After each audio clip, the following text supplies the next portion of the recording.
everybody. Welcome back to the Music Buds podcast. This is episode number 9, and my name is Henry.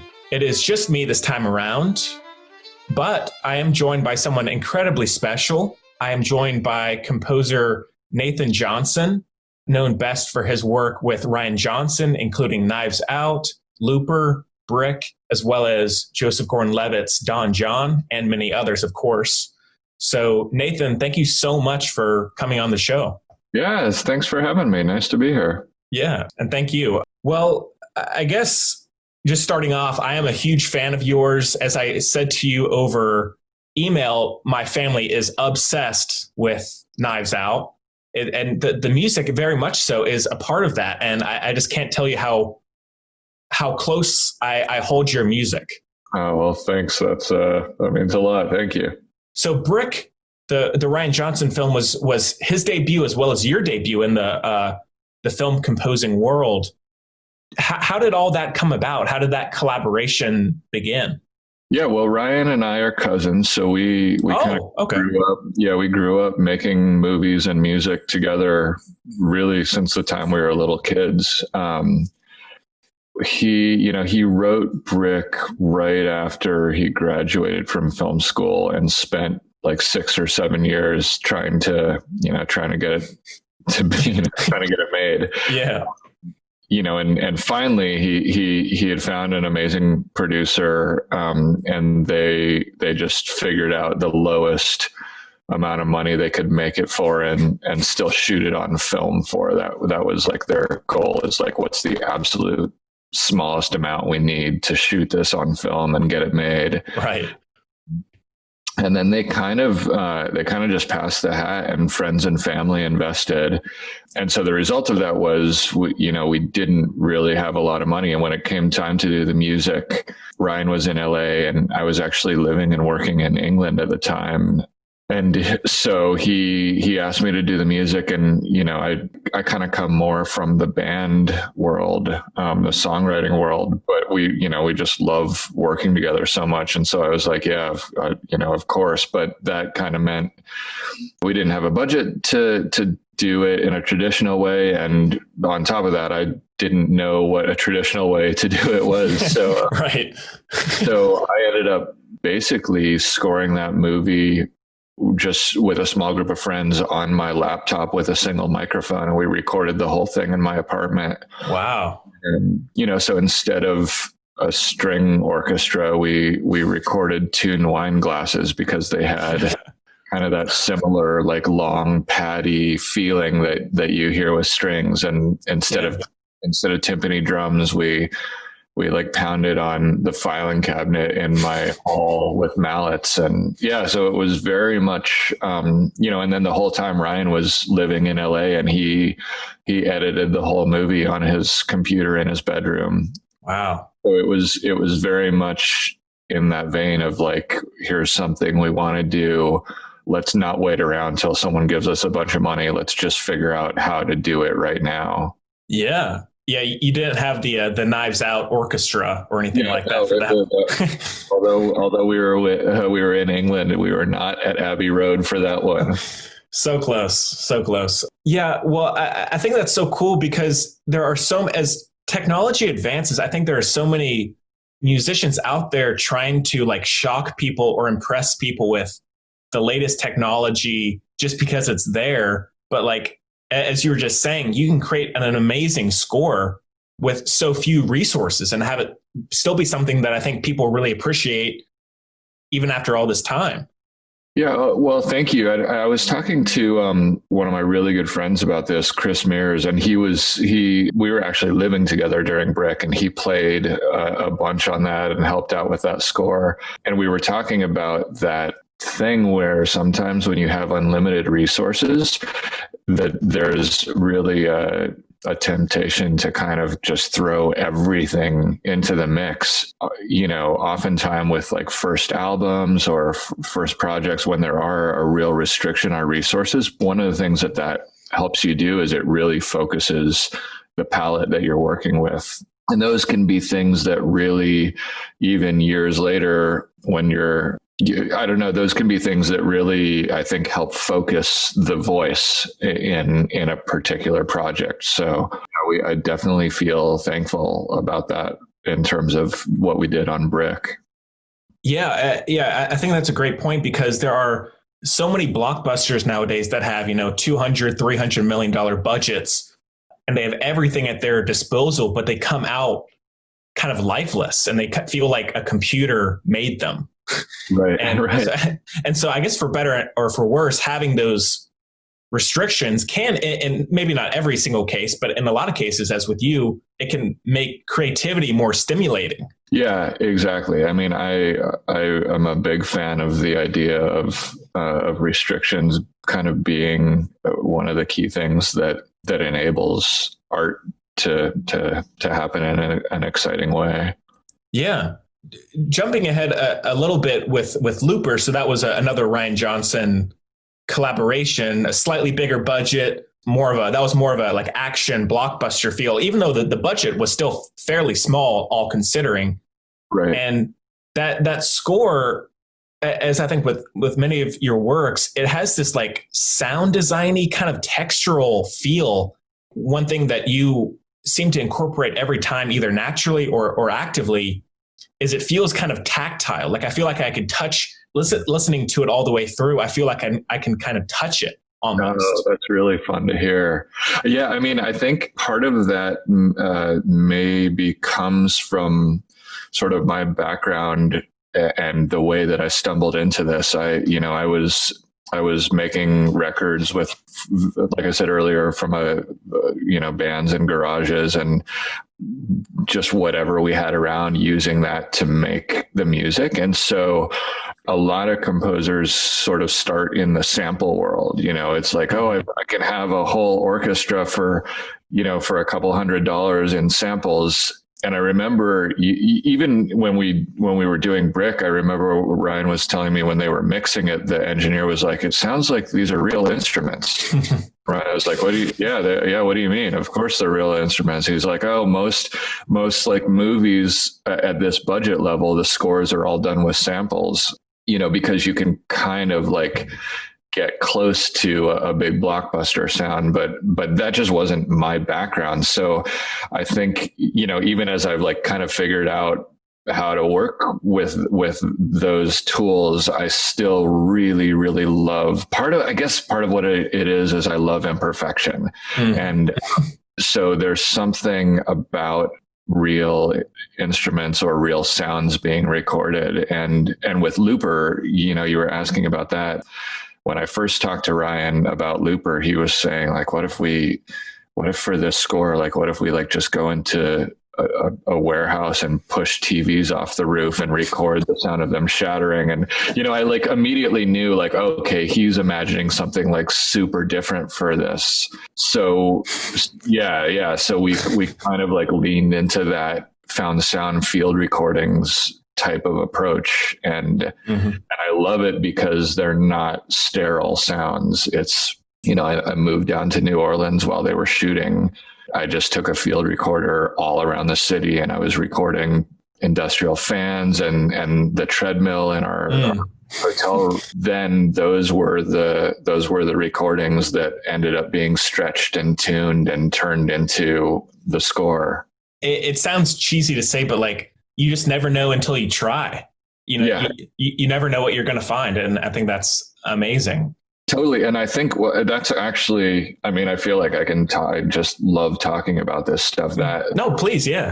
The point you bring up there is actually a key part of my process, especially in Looper. Like, it's not like I have an idea, I want this sound, and then I go try to find it. It's very much just going out and gathering a lot of stuff. And then in a way, I always kind of talk about Looper as my process on that movie felt like I was in a dark cave, kind of stumbling around, and I had found like a rope and I was just following that rope, and so when you go out and do field recordings, you kind of don't ever know until you start listening and finding something and maybe get back to the studio and start cutting things up. but that really can end up, if you're up for the journey, that ends up influencing it, and you end up writing something you never would have written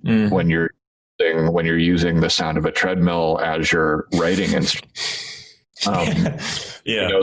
There's no way to sit down at a piano or a guitar and write the type of thing that you would write if you started working with those sounds. Yeah, I don't know if that's something that is the typical school lesson. It's like, using a treadmill. So I think that's just like those cool, unexpected, unconventional methods that make it work. Yeah. And make it fun, and that it becomes, for me, in the discovering of it, that's what it is. It becomes a discovery rather than a perfect thing I imagine in my mind and then execute. And I think, I guess that speaks to why you and Rian work so well, is because his films feel like they're lived in, and they feel like they have an age to them, for lack of a better word. And I think, of course, your music has a lot to do with that. So I think that such an interesting collaboration. Yeah, it's always very interesting and always really fun to see. I mean, when Rian sends me a new script, it feels like Christmas morning. Like I just can't. I'm sure. I can't wait to see what this next world is that not only that I'm going to get to, jump into and contribute to, but that I'm going to get to observe it. Mm-hmm. Like I'm as much a fan as a contributor. Yeah.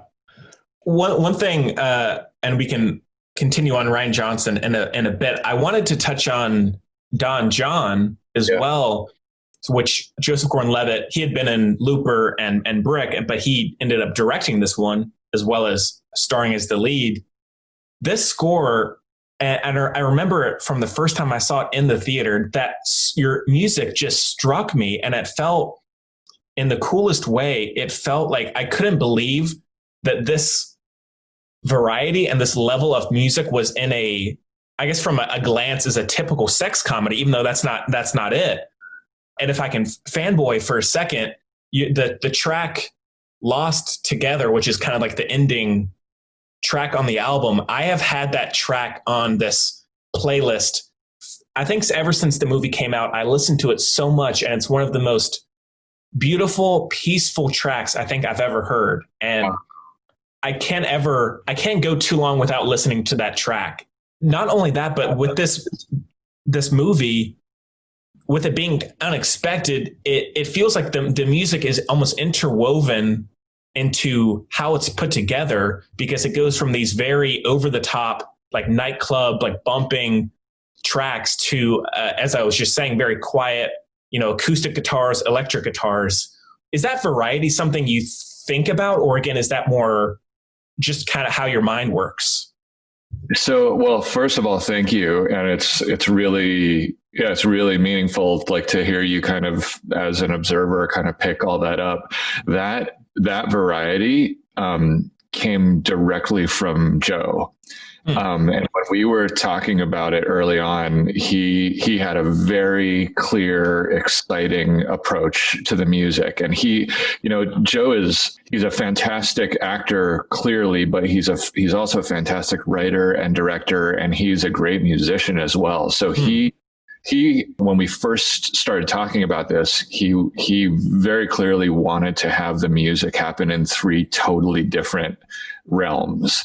So it was almost like he viewed the first act as being this deep club music. And then as his character meets Scarlett Johansson's character and this romance blooms, he wanted that to kind of like shift into this throwback old Hollywood lush string approach. Yeah. And then as his character kind of develops his relationship with Julianne Moore's character, he wanted to strip everything back and have it be just like this raw, exposed guitar. And that was something, just like that he had thought up before even talking to me about it. But then the other element of that, and this was a really unique thing about doing Don John, is because Joe is such a musician and he's so rhythmic and he's like a drummer. So he said to me, he was like, listen, I want to cut to your music. And so we did this like very fun back and forth thing where they would like do a rough cut of the scene and I would write to it, but then he would go back and he would be like, you know, like, I'm going to come back in and I want to edit to what you're creating. So when you were saying like, it feels like it's interwoven, like it very much was like in actual process. And I was composing the score out of his home studio. So we were just like, just really, really tightly working together through that entire process.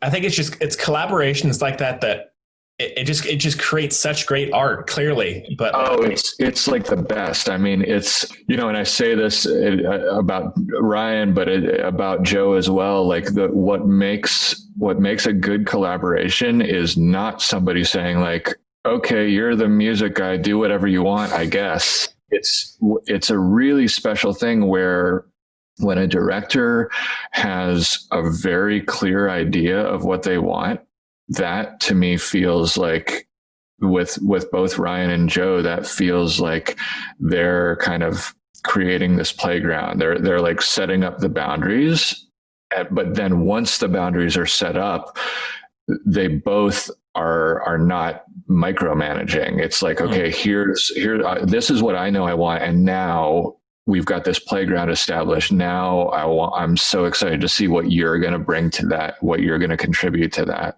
And with both of them, it is just a pleasure to have people who very clearly know what they want in the big picture, but then are looking to you to color that in the details.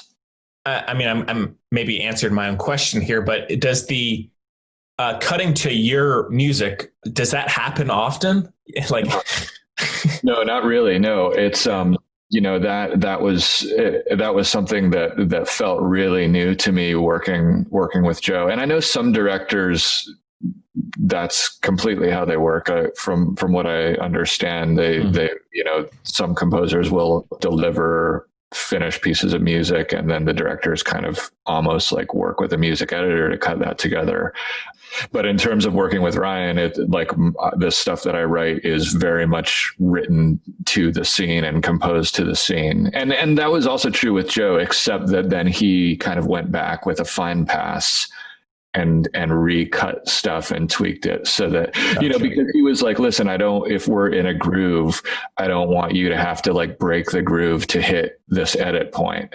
So here's the general idea, but then we can tweak that.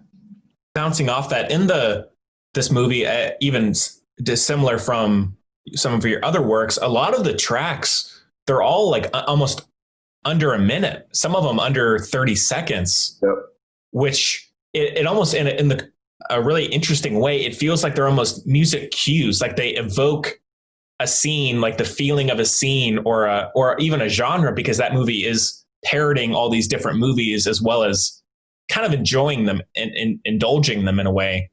Did that feel weird making them so short, or was it like when you were given that responsibility of like, here, I'm going to cut the movie to your music, was that just more fun?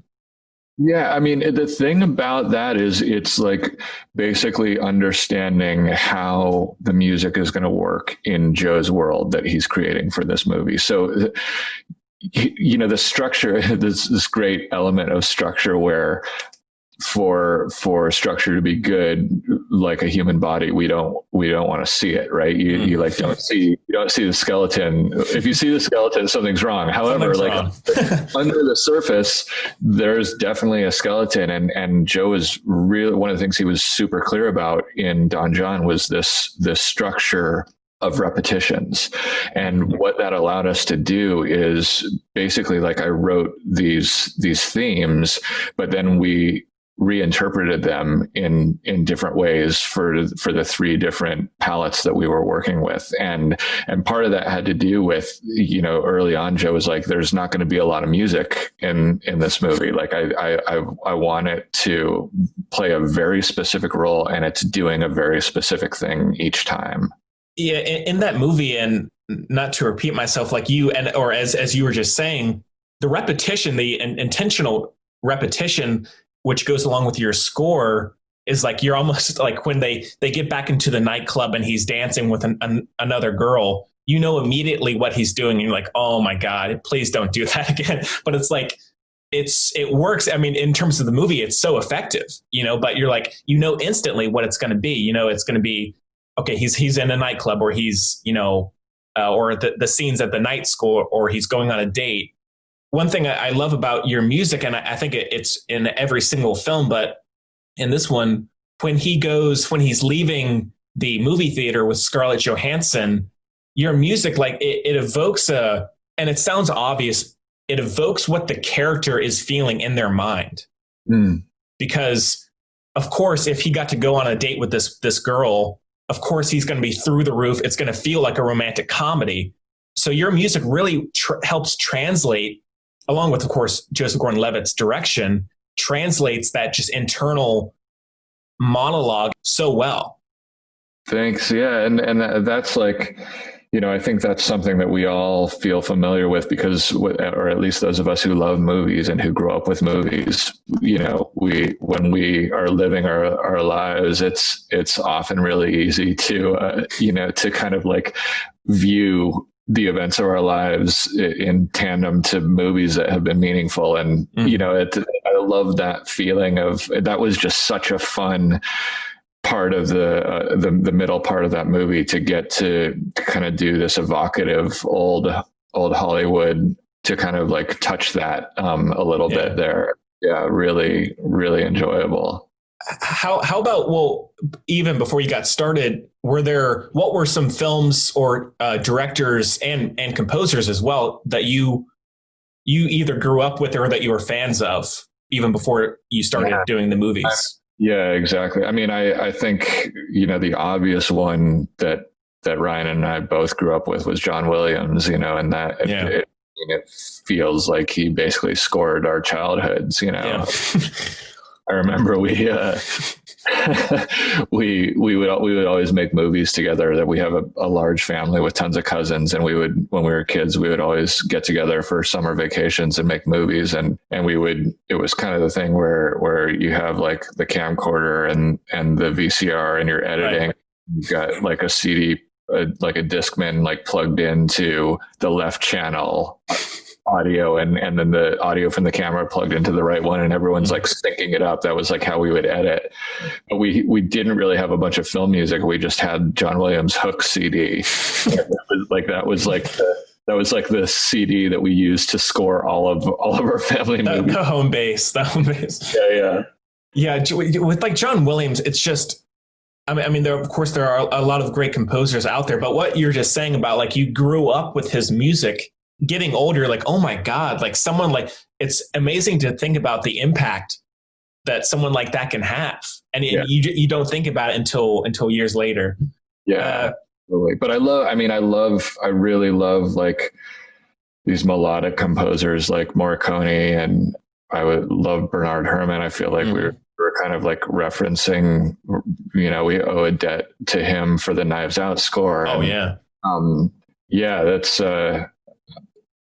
John Bryan, his early stuff with P.T. Anderson, like that great melodic stuff. I love melody, which is weird for Looper, because Looper was largely non-melodic score. And, we knew that going in, like at the beginning, Ryan was also saying like, what if it's just one chord through the whole score? And I was like, what? Like, okay. Like, yeah, but, yeah, definitely.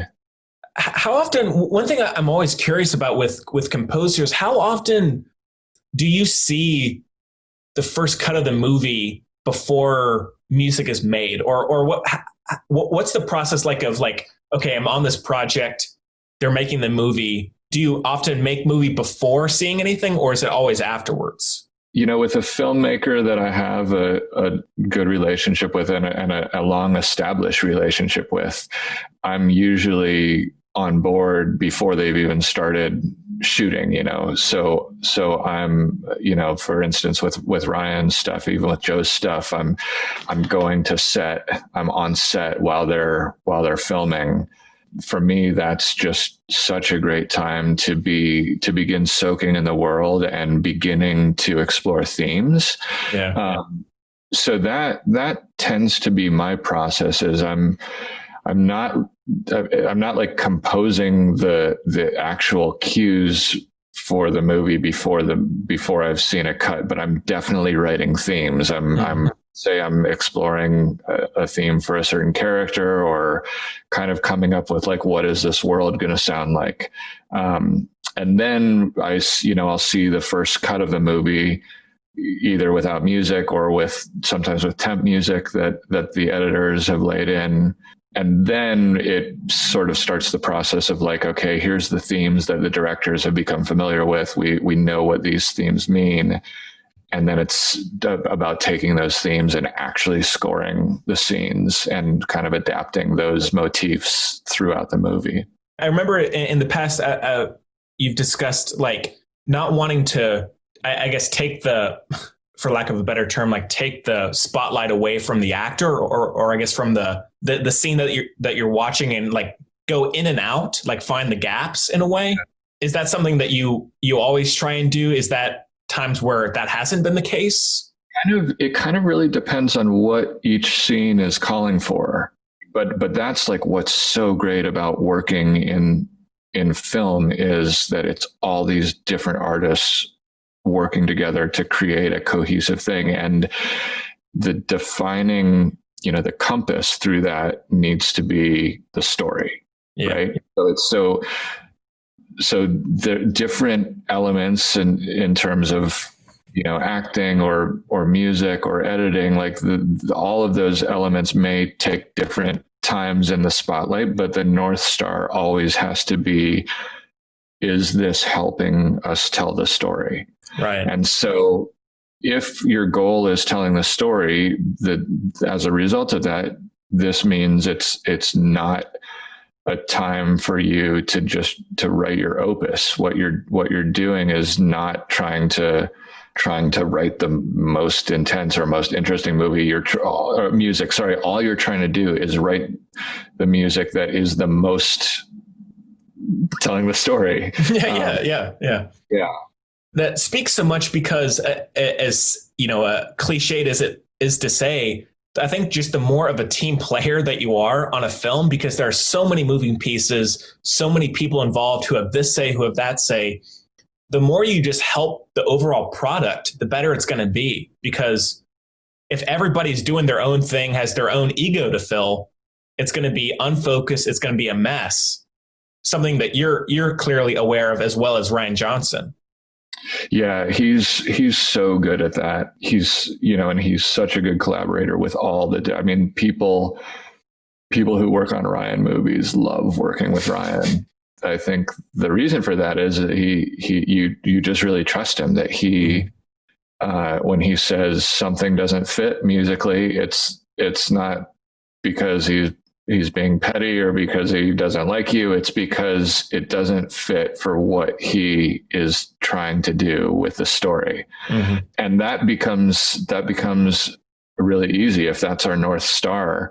And he, by definition, as the writer and director, he's shepherding that North Star. Then I feel like what my job is like just to get inside of his head, and how do I use whatever tools I have to help him tell the story that he wants to tell. Even though John Williams ended up doing The Last Jedi, which Rian directed, that still feels like, even disregarding what we were saying about a big budget and having so many options, that still feels like his movie. And I think that's so rare.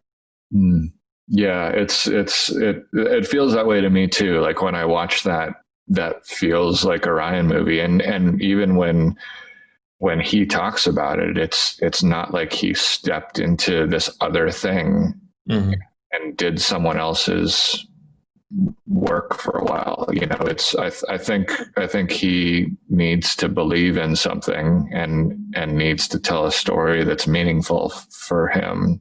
I don't think he would jump into doing something if there wasn't that fire and excitement and resonance about the story that he wanted to tell. Right. Getting back to your music more specifically, one thing, and it's very much the case with Don John and Knives Out, of course, which we can get to.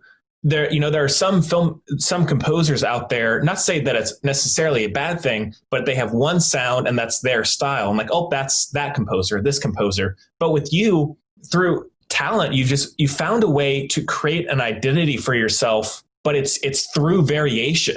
It's not like it's one sound. And so the variation is what feels like Nathan Johnson in the best way. It's like you're able to incorporate so many different elements, going from, like in Knives Out, it's very playful and it can be very haunting. It can be comedic, like you can be in a jazz club or something, to like it's a gothic drama. Whether that's active or natural, there's such an interesting variety, but it's consistent. Oh, well, thank you so much. It's just as you're talking about that, I'm just kind of thinking back. I mean, I think there's an element, there's a thing that happens with creative people, or whenever you make something, I think an audience sees that and likes it, and then they say, oh, come do that again over here. Right. And that happens, after I do the music for a movie. Other movies that are similar are like, oh, can you do that on our movie? And mm-hmm. I don't know that feels as creative or as exciting to do a repetition. Mm-hmm. But also, to be honest, I'm not really, I don't choose movies based on what music it will let me do. I choose movies based on if I love the movie. Right. I don't know. It's a funny, I guess I'm like slightly aware that maybe this is like a weird way to come at it, but I think it's really important for me. When I first read a script or when I see a rough cut, I'm not thinking about the music. I'm thinking about as a fan of movies, I'm thinking about, am I into this? Would I want to do this movie? Am I excited about this? But I think getting back to your, the thing that you mentioned about variety, I think the other element of that is that by working a lot, specifically with Rian, he jumps genres. He keeps doing different things in different genres, and he's really excited about trying out different unexpected things every time out. And he's obviously the director that I've worked most with. So I have to think that part of your observation has to do with the fact that I'm excitedly diving into all these different worlds, both with Rian and with other directors. And that ends up being really fun to get to kind of play in all of those different sandboxes. Well, I guess we can touch on Knives Out, because that's, the big recent one.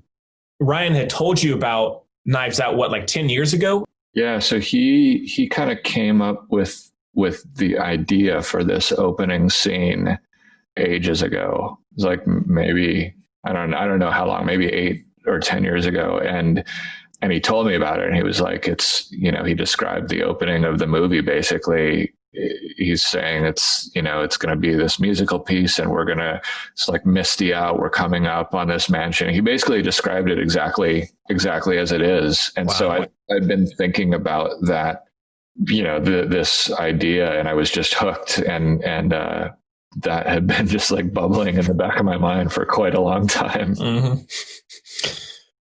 You did get to work with like an orchestra for this, and as we've touched on it, it's rich with different instruments, and it has that great identity. Was that more daunting in a way, or is that more exciting to be able to change like that? Kind of both. I mean, this was like the most fun I've ever had scoring a movie. Oh, wow. And I just loved having that palette. Just kind of deciding what the what the arrangement, the palette was going to be at the beginning, and then getting to play in that world. Yeah, it's funny. I mean, like kind of all the other stuff that I've done, I feel like this actually, even though the restriction was like a gigantic orchestra at Abbey Road, it still was a restriction in terms of like setting limits. Like it was like, okay, I'm not throwing synths at this. I'm not, what this is going to be. The great restriction is I'm going to use a huge orchestra at Abbey Road. Not the worst thing in the world. So yeah, it was amazing. And that was so much fun to suddenly you're like, oh, this is why composers do this all the time. But it was really, really phenomenal to get to work with those players. Yeah.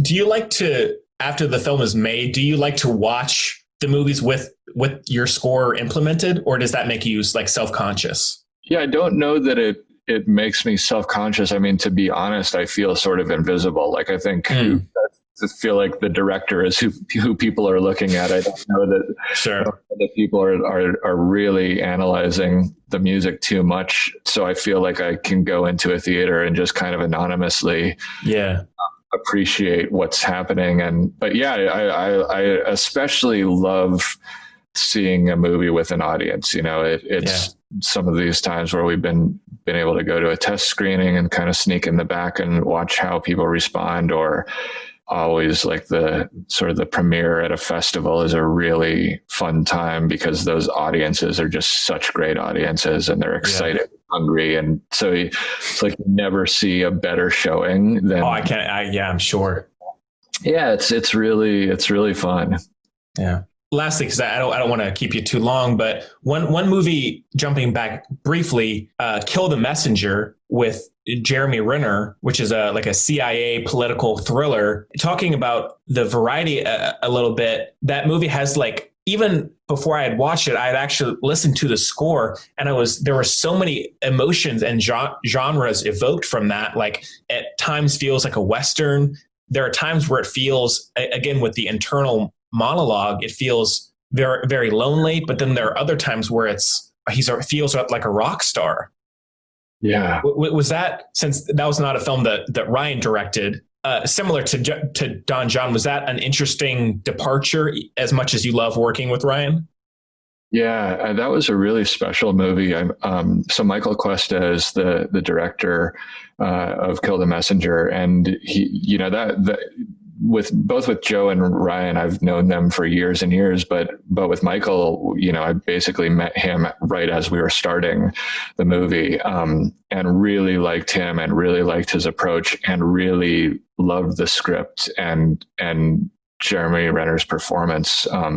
And you're right. There's like, I feel like that one, on the surface, it's like a thriller, but like all the best thrillers, it's tapping into this internal emotional engine of this guy. And he goes through such a journey of loneliness in trying to do the right thing. It's based on a real story, but that was, really eye-opening to me as well, because I didn't know that story. I wasn't aware of our government's role in, crack coming into LA and just kind of, there's a lot of pathos in that story. And it was really incredible to be a part of that. Yeah. I don't have a whole lot else for you. I mean, how are things just going these days? Like with, the pandemic and everything, how's LA? Yeah, it's LA.